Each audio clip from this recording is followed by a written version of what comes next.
बिस्मिल्लाहिर्रहमानिर्रहीम, अस्सलाम वालेकुम। मैं हूं सैबी काज़मी, आप देख रहे हैं फेसबुक और यूट्यूब। मेरे साथ इस वक्त ज़ुबैर खान न्याजी मौजूद हैं। अभी पहले मैं आपको जल्दी से अहम खबरें बताऊं, फिर इनके साथ बात करनी है। अभी जो सबसे अहम मामला जो इस वक्त पूरे सोशल मीडिया पे, वो एक और ज़िले शाह, अहमद शाह नामी नौजवान, ये भी मलांगी समझ लें आप। खान का एक जज्बाती नजरियाती कारकुन, खान का आशिक है। जहाँ रैली का पता चलता है, जलसे का पता चलता है, इमरान खान का नाम हो, वहां पहुंच जाए। अभी इसके साथ जो मामला है वो ज़ुबैर साहब से पूछेंगे, क्योंकि ये इनकी उस रैली में शामिल था। लेकिन अभी सदर ममलिकत ने शहबाज शरीफ से जो हलफ उठाने से इनकार किया, एक मामला बड़ा अहम मामला। सदर ममलिकत आखिरी दिनों में जाने में अपना जो उनका एक वकार है वो बताना चाहते हैं अपने एहतजाज से। ये बड़ा अहम मामला है। शेर अफजल मरवत की तकारीर में आप लोगों ने अक्सर नोट किया होगा, खवातीन को भेज दिया जाता है। ये भी एक भरपूर चाल है। अभी सोहराब के साथ जो siyaset.pk के एक एंकर हैं, उनके साथ अभी खैबर पख्तूनख्वा की जो खातून, उनका आपने देखा जिस तर्ज अमल से वो गुफ्तगू हो रही थी, ये भी एक खतरनाक मामला है। इसी खातून की कल सोशल मीडिया पर, ट्विटर पर जो स्पेस में बात वायरल हुई कि अपने साथ असलहा लेकर जाना चाहती है असेंबली में। तो बहुत सारे साफियों को अब एहतियात करनी चाहिए, लेकिन तहरीक इंसाफ की लीडरशिप को अब बहुत एहतियात से अपने कारकुनों को बचाने के लिए ये मामला जो है वो बड़ा अहम होता जा रहा है। ये अहमद शाह, ज़िले शाह, और आज ज़िले शाह का नाम जो है आप याद रखें, उमर अयूब साहब ने भी कौमी असम्बली के जो इनका इजलास था उसमें लिया, और ये बड़ा अहम मामला है। एक एक शख्स की जान बड़ी कीमती है। ज़ुबैर अहमद खान न्याजी मेरे साथ मौजूद हैं। बहुत बहुत शुक्रिया ज़ुबैर आपका। सबसे पहले तो ये बताएं, आप अभी हाइड आउट में ही हैं मेरे ख्याल में। जी जी, ऐसा ही है जी। अभी तो बल्कि ये पागल हुए में हर वजह रोज क्या एक है?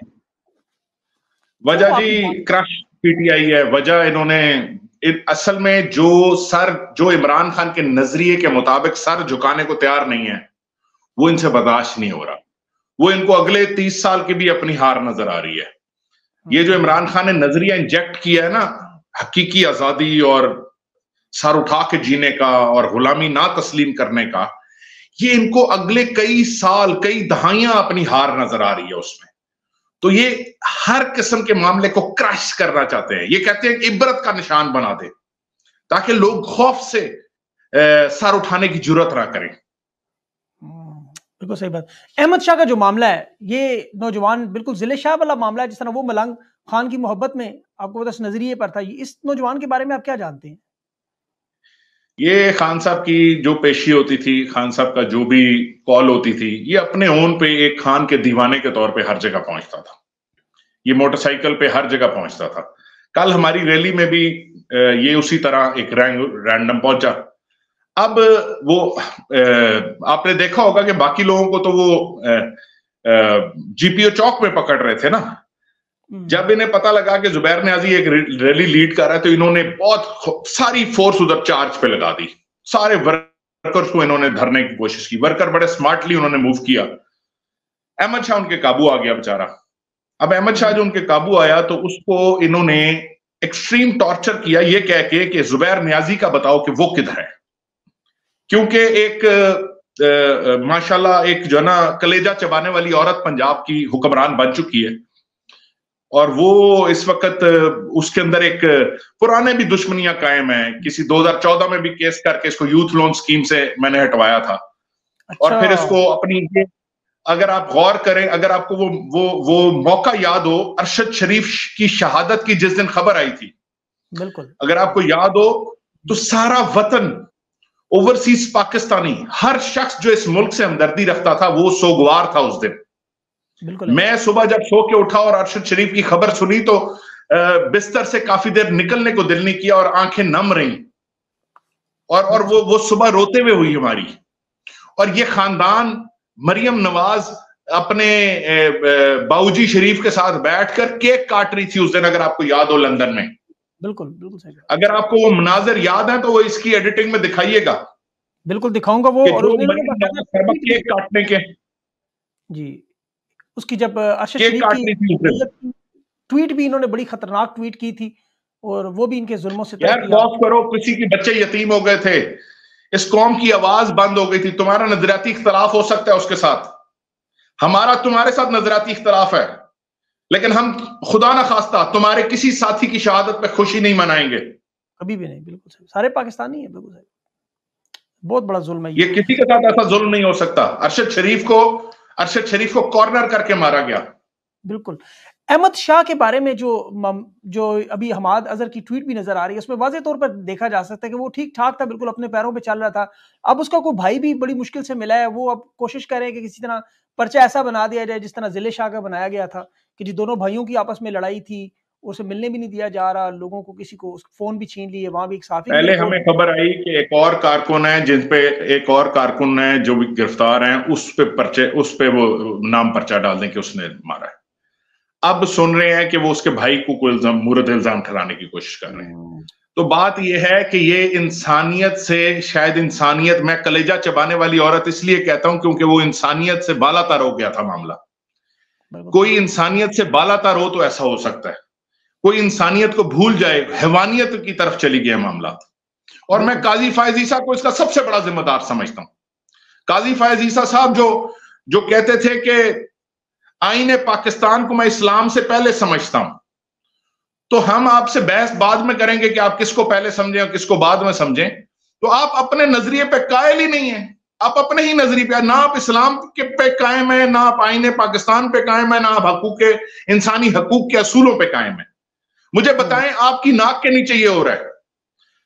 मैं काजी फायज ईसा साहब, वैसे तो दो लोग एक्चुअली पहले तो थ्योरेटिकल बात होती थी ना, अभी तो वो अपने वो कहते अदालत में कैमरा और वीडियोस और ऑडियोस चल रही होती हैं।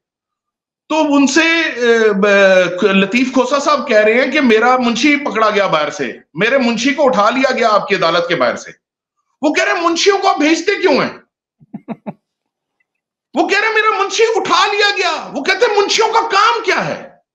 वो भाई एक इंसान उठाया गया तुम्हारी अदालत के बाहर से, ये सवाल है असल। तुम कहो कि किसकी जुर्रत के पाकिस्तानी को, एक आम पाकिस्तानी शहरी को, आजाद शहरी को किस कानून के तहत उठाया गया है? तुम्हारी अदालत के बाहर से उठाया गया, तो तुम्हारी इससे बड़ी तौहीन नहीं हो सकती। बिल्कुल दुरुस्त है, इंसाफ। और वो कह रहे हैं जी कि मुंशियों को क्यों आप कहते हैं, आप जूनियर, आप वो ये बहस है यार करने वाली। वो बात क्या कर रहे हैं और वो जवाब क्या दे रहे हैं? बिल्कुल सवाल गंदम जवाब चना। आपके ऊपर इल्जामात क्या है, मसला क्या, आपके साथ क्या, आप इमरान खान के भांजे हैं? इमरान खान एक आपके जी मेरे ऊपर ये इल्जामात हैं कि मैं खान साहब की कत्ल की एफआईआर, खान साहब पे कातलाना हमला जो हुआ था उसकी एफआईआर दर्ज करवाने मैं गया था, उसका मुद्दई मैं हूं। वजीराबाद वाला उसका मुद्दई मैं हूं। वो जो एफआईआर दर्ज होनी थी, जो कि एक किसी भी पाकिस्तानी शहरी का बुनियादी हक होता है, उसका मुद्दई मैं हूं। उसका जो एसएचओ था, उसका नाम आमिर था, वो बेचारा बेबस था। ऑल्दो हम तो उसी पे अपना गुस्सा निकाल रहे थे, लेकिन वो इतनी बेबसी में था और इतने मामलात थे कि मैं आपको वो किसी दिन उस पे एक अलहदा शो करूंगा, क्योंकि आपको पता होना चाहिए कि वो एसएचओ शहीद हो चुका है। जी बिल्कुल सही। वो एसएचओ अब दुनिया में नहीं है। सेहतमंद नौजवान शख्स था वो। बिल्कुल, जिस तरह उन्होंने बाकी, क्या वजह है वो आज दुनिया में नहीं है? कौन से ऐसे हकायक उसको पता थे? तो आपकी असल मसला ये है कि वो चाहते हैं कि आप ये एफआईआर फॉलो अप ना करें। 9 मई के मामले में आपका कोई नाम वगैरह है इसमें? देखिए 9 मई में हम एहतजाज में हैं। एहतजाज करना पाकिस्तानियों का हक है। कोई एक दुनिया में ये कहीं से नहीं कर सकते, ये जो मर्जी कर लें। एहतजाज करना, तुम जिस अंदाज में खान साहब को ये लोग उठा के लेके गए थे, अदालत की बेहुरमती हुई थी। आप मुझे बताएं कौन दुनिया का बंदा था जो एहतजाज नहीं करेगा? बिल्कुल दुरुस्त है। और अगर ये 9 मई में कहते हैं, अगर ये 9 मई में कहते हैं कि कोई मुर्द इल्जाम है, हमने तो लिबर्टी की कॉल दी थी। लिबर्टी हल्का था मुराद रौस का, जगह तब्दील तो मुराद रौस ने करवाई थी। वो चला गया इस्तेकाम में। ठीक है जी।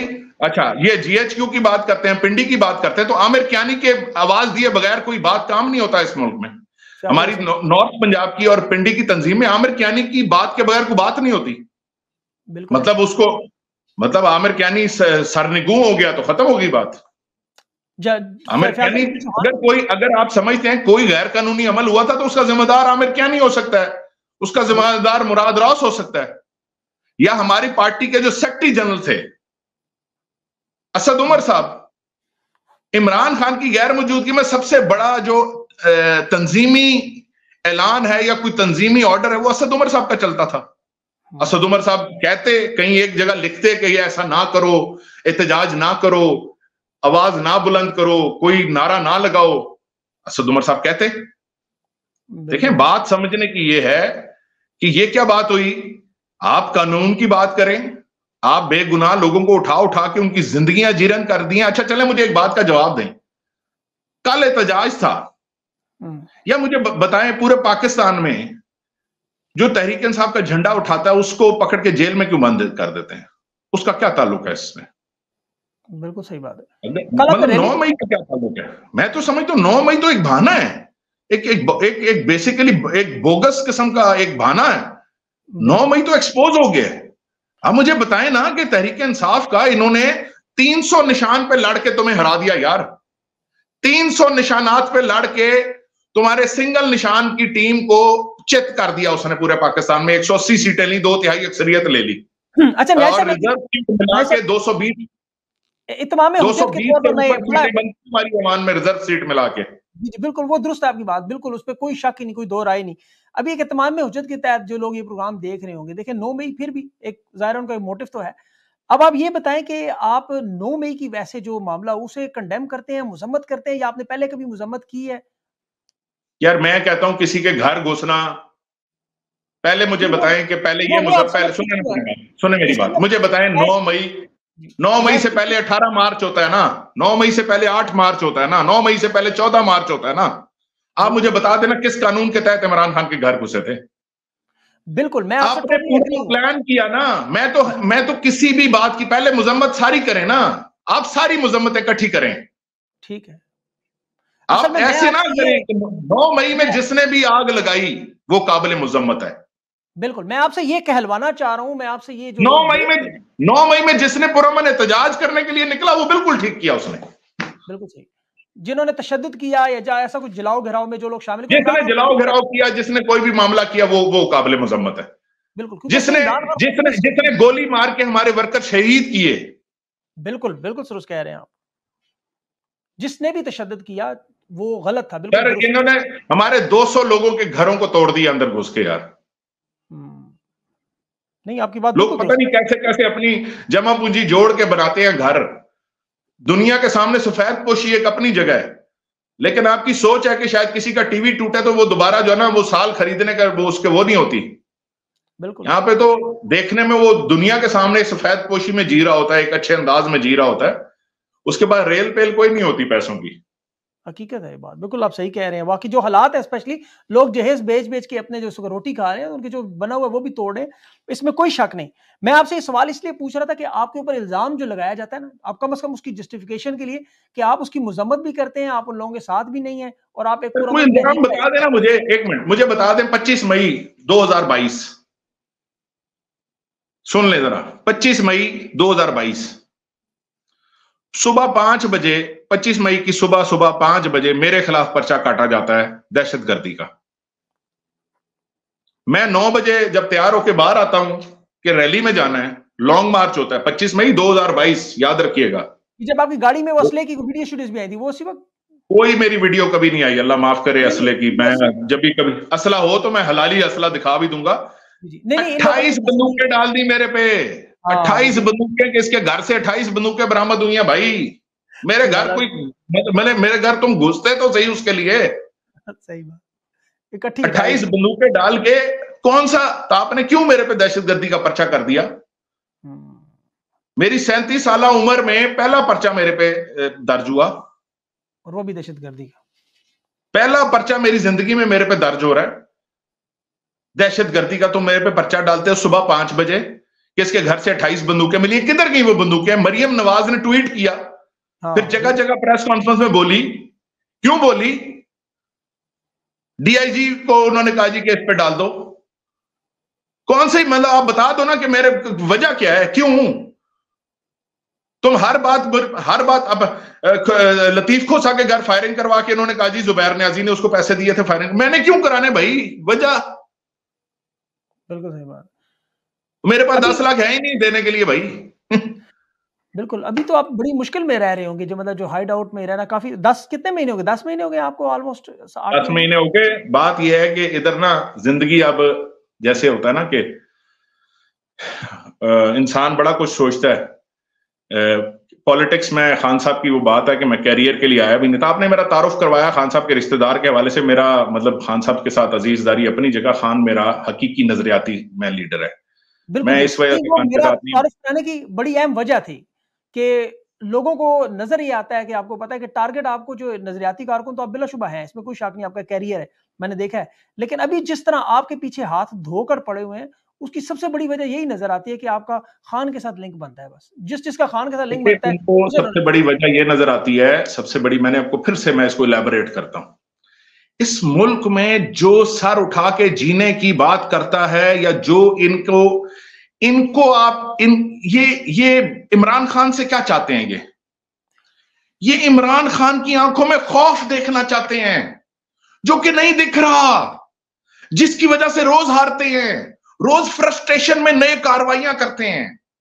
ये उसकी आंखों में हार और खौफ देखना चाहते हैं, जो कि उसकी आंखों में नहीं है, क्योंकि वो पॉलिटिक्स फॉर अ कैरियर नहीं कर रहा, ना मैं पॉलिटिक्स फॉर अ कैरियर कर रहा हूं। ये एक मकसद की जंग लेके चल रहे हैं।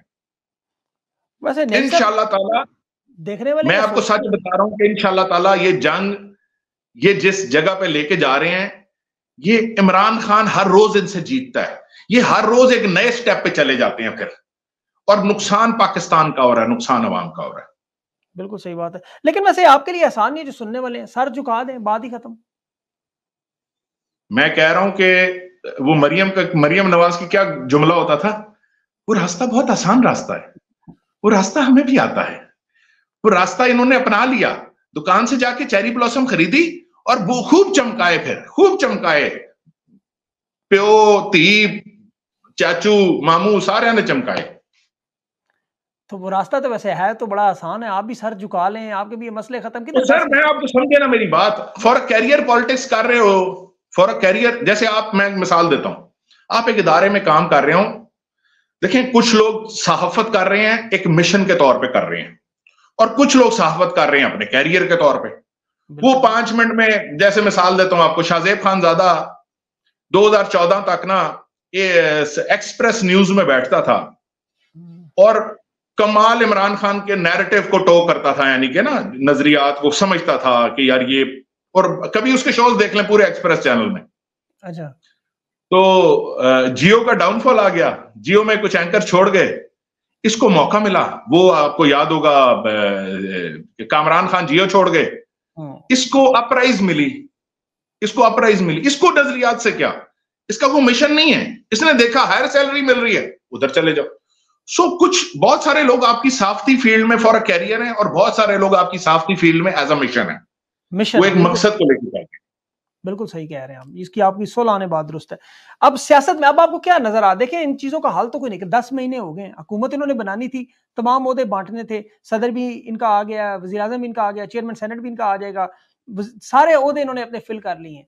तो अब ये मामला आपको क्या लगता है, आपकी क्या, अभी अब आपने तो बड़ी तकलीफें 10 महीनों में जो आपने सीख लिया होगा, वो शायद पहले आपको ना पता हो, अब आपको क्या लगता है कि क्या हो सकता है और क्या होना चाहिए?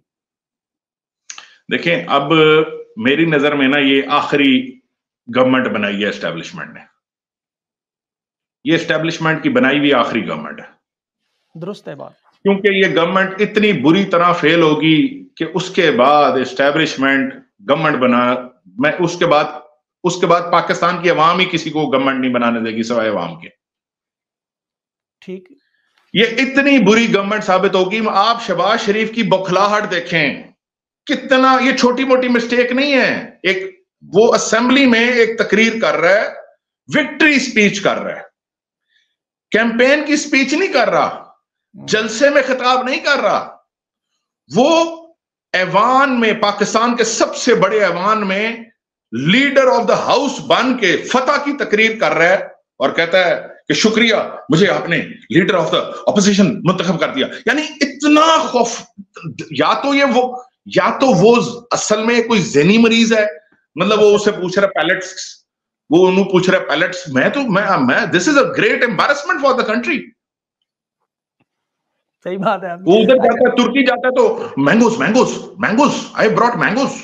नहीं वो सही बात है, कपड़ों से पकड़ते हैं, बाजुओं से छीनते, वाकई उनके हालात टाइट है ऊपर से दिमाग के। लेकिन अच्छा ये बताएं कि अभी अगर कोई मुफाहमत करवाना चाहे, मसलन आपके कोई केसेस के बारे में कोई बात करना चाहे, कोई निगोशिएशन करना चाहे आपके बिहाफ पे, तो क्या बात करें, कि आप क्या करेंगे? आप 9 मई के लिए मुजम्मत भी करेंगे और अपनी वो FIR भी वापस लेंगे, क्या करेंगे आप? मैं इमरान खान के साथ हूं, इमरान खान के जो फैसले हैं वो मेरे फैसले हैं, उसके अलावा मौत है इंशाल्लाह, आप फिक्र ना करें। उसके अलावा जिंदान है, मौत है, जो मर्जी है। अल्लाह आपको जिंदगी दे। आजाद मनश इंसानों के दुनिया में ठिकाने दो ही तो हैं, या तख्ता सूली फांसी का या तख्त मुकाम आजादी का। ये इमरान, मैं समझता हूं, देखें इसकी आपने बात की, ये मेरी को बात नहीं, मैं अपनी बात नहीं करना चाहता, ना को मेरी बात है। ये मुल्क को बचाने के लिए जरूरी है कि हमें अपनी जिद खत्म करें यार, हमें समझें कि अवाम ने जिसको मैंडेट दिए, जस्ट एक्सेप्ट इट।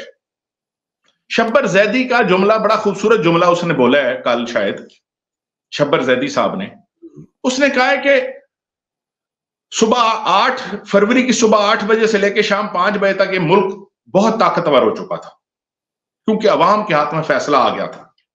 और फिर जैसे जैसे रिजल्ट की तरफ जाती गई बात, ये मुल्क वापस उस कमजोरी की तरफ चला गया। तो भाई अवाम की मर्जी मंशा के बगैर मुल्क कैसे तगड़ा हो सकता है? बड़ी सादी सी बात है वाकई। आप मुझे बताएं कि घर में यार घर में अब्बा जी जिनकी जो ना इस्लाम हर लिहाज में, कल्चर में, हर उनको एक वो दिया गया है, घर में 5-6 अफराद हो ना, और 5 एक जगह खड़े हो जाए और अब्बा जी कहें मैं वो करना जो मैं चाहना, तो घर बर्बाद हो जाता है उसी वक्त।